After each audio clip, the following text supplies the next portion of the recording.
Let's talk about Christianity's obsession with the sin of empathy and how this is not new. This is a trick that they've been using for 2,000 years whenever they want to.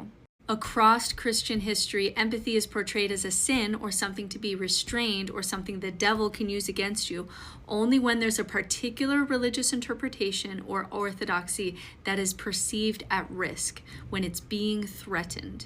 So right now, we are hearing a lot of talk from traditional Christian pastors and voices and TikTokers about the sin of empathy because the thing that's being threatened is their stance on LGBTQ plus issues. So because that religious interpretation and political stance is being threatened, now there are calls for orthodoxy and beware of the sin of empathy. Because through empathy, you could actually listen to the stories of queer people and actually change your mind about things. But this is not new. This is an old trick that they've done. During the Crusades, Christians were discouraged for having empathy for Muslims and other non-Christians because that would be a form of weakness or compromise that endangered the Christian mission. So during the Crusades, it was the same thing. There's a sin of empathy. Don't talk to those Muslims and find out that they're real people, or else we're going to have to pull back on this religious interpretation and political mission. During slavery in the United States, many Christians argued that empathy for enslaved people was incompatible with Christian teachings. Beware of the sin of empathy.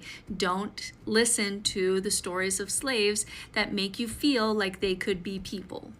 During political colonial missions, we were told to not have empathy for indigenous people because they were heathens that needed to be saved, and so we needed to withdraw our empathy so that we could save them, and that would be better for us politically.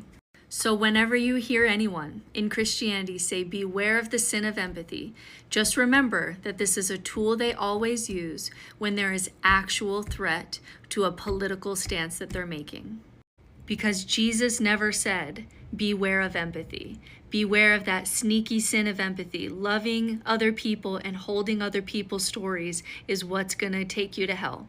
That's not Jesus.